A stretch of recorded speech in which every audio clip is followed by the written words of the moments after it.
Olá! Após o capítulo que vimos que a irmã Cipriana auxilia Cândida e sua filha Julieta, nós, através de Calderaro e André Luiz, vamos adentrar agora a um novo caso de auxílio no capítulo 7, que se chama Processo Redentor, capítulo este do livro No Mundo Maior. Ok?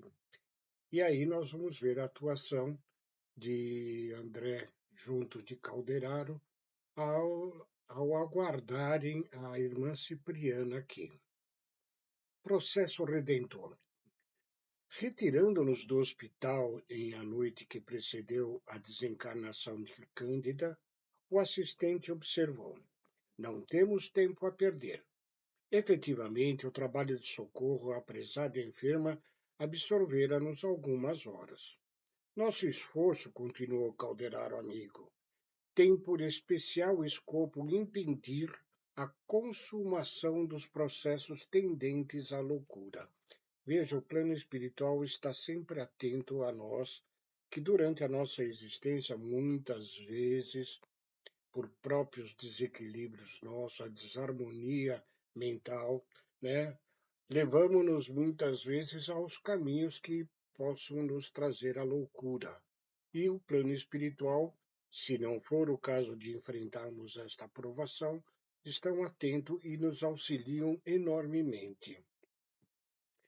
A rede de amparo espiritual neste sentido é quase infinita. A positiva declaração de desarmonia mental constitui sempre o término de longa luta, ou seja, estamos sempre quase que no final de provações ou de expiações que nos levam de volta ao caminho redentor da evolução. Claro está que não incluímos aqui os casos puramente fisiológicos. Mormente, em se tratando da invasão da sífilis na matéria cerebral, reportamos-nos os dramas íntimos da personalidade prisioneira da introversão, do desequilíbrio, dos fenômenos da involução, das tragédias passionais, episódios esses que deflagram no mundo aos milhares por semana. Nas esferas imediatas à luta do homem vulgar, onde nos achamos presentemente, são inúmeras as organizações socorristas dessa natureza. É imprescindível, André, amparar a mente humana na crosta planetária em seus deslocamentos naturais. A vasta escola terrestre exige incessante e complexa colaboração espiritual. Indubitavelmente, a divina sabedoria não se descuidou da programação prévia de serviço neste particular. Se encarregou a ciência de superintender o desdobramento harmonioso dos fenômenos pertinentes à zona física, se incumbiu a filosofia de acompanhar essa mesma ciência, enriquecendo-lhe os valores intelectuais, confiou à religião a tarefa de velar pelo desenvolvimento da alma, propiciando-lhes abençoadas luzes para a jornada de ascensão. A crença religiosa, André, todavia, mormente nos últimos anos, tem se revelado incapaz de tal cometimento. Falta-lhe pessoal adequado.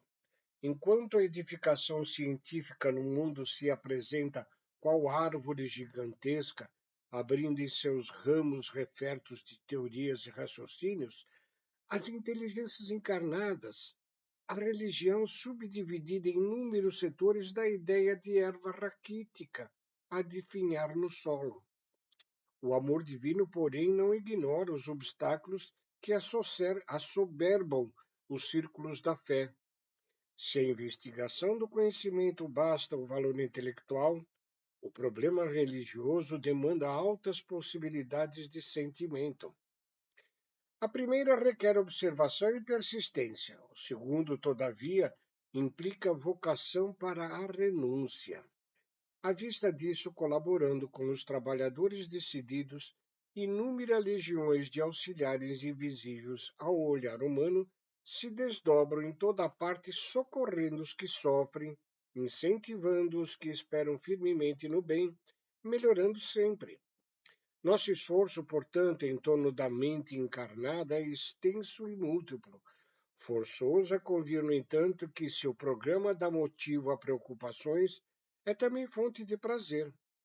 Experimentamos o contentamento de irmãos mais velhos capazes de prestar auxílios aos mais novos. E, indiscutivelmente, somos em humanidade uma só família, André.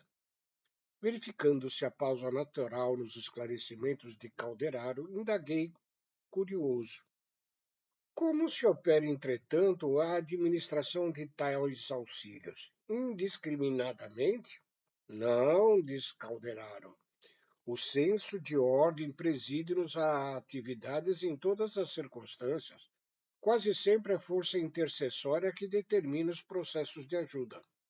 A prece, representada pelo desejo não manifesto, pelas aspirações íntimas ou pelas petições declaradas, provenientes da zona superior ou surgida no fundo do vale, onde se agitam as paixões humanas, é a rigor o ascendente de nossas atividades. Ou seja, Caldeirão aqui está dizendo que, tanto na parte superior, no supraconsciente nosso, a nossa consciência de solicitar o auxílio, ou mesmo no nosso subconsciente, no porão da casa mental, onde o sofrimento ainda nos abala as fibras do coração, essas solicitações são o móvel para estas equipes auxiliar-nos na nossa reharmonização. Dispunha a formular nova pergunta oriunda de velhas concepções do separatismo religioso, quando Calderaro, percebendo minha ponderação, prestes a exprimir-se, acrescentou calmo. Não aludimos aqui, André, às orações ou às aspirações de correntes idealísticas determinadas. O dístico não interessa. Colaboramos com o Espírito Eterno em sua ascensão à zona divina, aduzindo novas forças ao bem onde ele se encontre, independentemente de fórmulas dogmáticas, ou não, com que ele se manifeste nos círculos humanos. Nosso problema aqui não é de favoritismo, senão de espiritualidade superior, mercê da união dos valores substanciais em favor da vida melhor. A essa altura das lições que eu recebia em forma de palestra ligeira, enquanto nos movimentávamos em serviço, atingimos residência de aspecto simples, que se distinguia pelo jardim bem cuidado em toda a volta. Temos aqui, disse Calderaro, indefeso companheiro de outras épocas, reencarnado em dolorosas condições. De algumas semanas para cá, assisto-lhe a mãezinha através de passes reconfortantes. Em virtude da horrível estrutura orgânica do filho, a ela encadeado há muitos séculos, a razão da pobrezinha está periclitando. Prende-se mutuamente por grilhões de graves compromissos. Considerando-lhe o nobre costume da oração em horário pré-fixado, valemos-nos dessas ocasiões para vir-lhe em amparo. Admirando a ordem instituída para os quefazeres de nosso plano, e que transparecia nas mínimas ações, silenciosamente acompanhei Calderaro ao interior doméstico. Em rápidos minutos achávamos-nos em pequena câmara onde magro doentio repousava choramingando. Cercavam-nos duas entidades tão infelizes quanto ele mesmo pelo estranho aspecto que apresentavam. O menino enfermo inspirava piedade. É paralítico de nascença, primogênito de um casal aparentemente feliz, e conta 8 anos na existência nova, informou-me Calderaro. Não fala, não anda, não chega a sentar-se. Vê muito mal, quase nada ouve da esfera humana. Psiquicamente, porém, tem a vida de um sentenciado sensível a cumprir severa pena, lavrada em verdade por ele próprio. Essas reencarnações tão dificultosas como a desse espírito nessa situação, como estando numa prisão, num cárcere doloroso dentro do próprio corpo físico, como explica aqui Calderaro, muitas vezes solicitada por nós mesmos, espíritos que, ao atingirmos certos graus de esclarecimento, sabemos as necessidades espirituais de que somos portadores, para então pedirmos essas encarnações dolorosas fisicamente, mas que para o espírito são processos de resgate, embora doloroso, mas eficientes no processo da evolução. Continuando, psiquicamente, porém, tem a vida de um sentenciado sensível a cumprir severa pena lavrada em verdade por ele próprio. Há quase 2 séculos decretou a morte de muitos compatriotas numa insurreição civil. Valeu-se da desordem político-administrativa para vingar-se de desafetos pessoais, semeando ódio e ruína. Viveu nas regiões inferiores, apartado da carne, inomináveis suplícios. Inúmeras vítimas já lhe perdoaram os crimes. Muitas, contudo, seguiram-no, obstinadas anos afora. A molta, outrora densa, rareou pouco a pouco até que se reduziu aos 2 últimos inimigos, hoje em processo final de transformação. Com as lutas acremente vividas em sombrias e dantescas furnas de sofrimento, o desgraçado apressou-se para esta fase conclusiva de resgate. Conseguiu, assim, a presente reencarnação com o propósito de completar a cura efetiva, em cujo processo se encontra há muitos anos. A paisagem era triste e enternecedora. O doente, de ossos enfesados e carnes quase transparentes, pela idade deveria ser uma criança bela e feliz. Ali, entretanto, se achava imóvel a emitir gritos e sons guturais próprios da esfera subhumana. Com respeito devido à dor e com a observação imposta pela ciência, verifiquei que o pequeno paralítico mais se assemelhava a um descendente de símios aperfeiçoados. Sim, o espírito não retrocede em hipótese alguma, explicou-me Calderaro. Todavia, as formas de manifestação podem sofrer degenerescência, de modo a facilitar os processos regenerativos. Todo mal e todo bem praticados na vida impõem modificações em nosso quadro representativo. Nosso desventurado amigo aqui envenenou por muito tempo os centros ativos da organização perispiritual. Cercados de inimigos e desafetos, frutos da atividade criminosa que se consagrou voluntariamente, permanece quase embotado pelas sombras resultantes dos seus tremendos erros.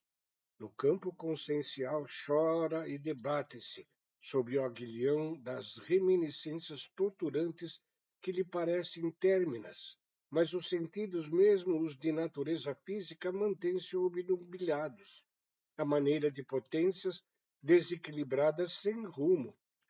Os pensamentos de revolta e de vingança, emitidos por todos aqueles aos quais deliberadamente ofendeu, vergastaram-lhe o corpo perispiritual por mais de 100 anos consecutivos, como choques de desintegração da personalidade.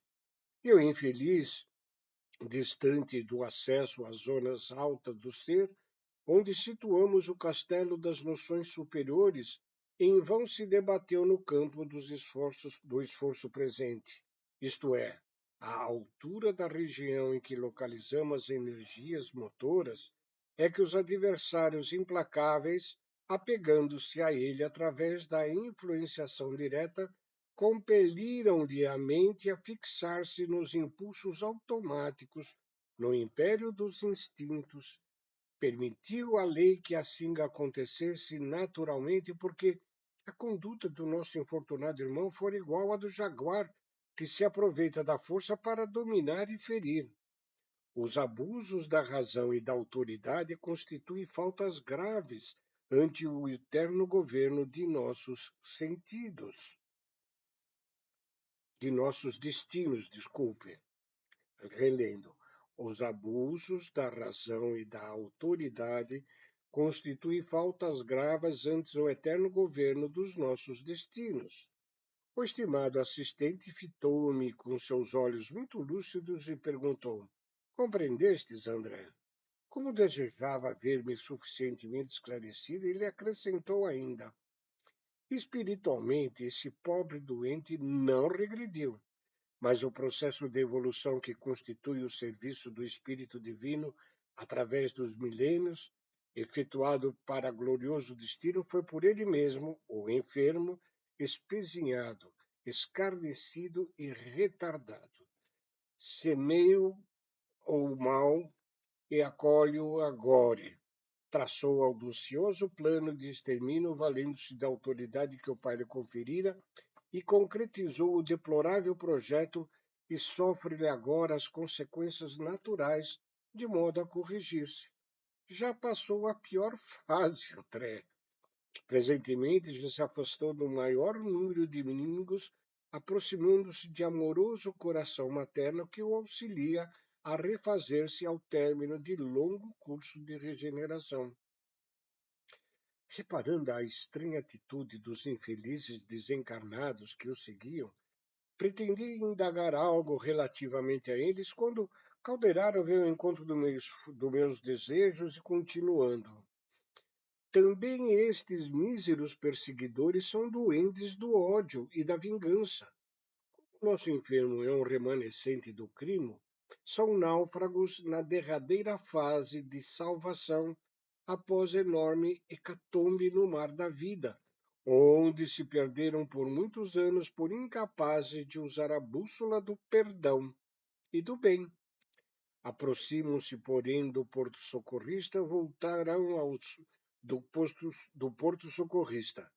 Voltarão ao sol da existência terrestre por intermédio de um coração de mulher que compreendeu com Jesus o valor do sacrifício.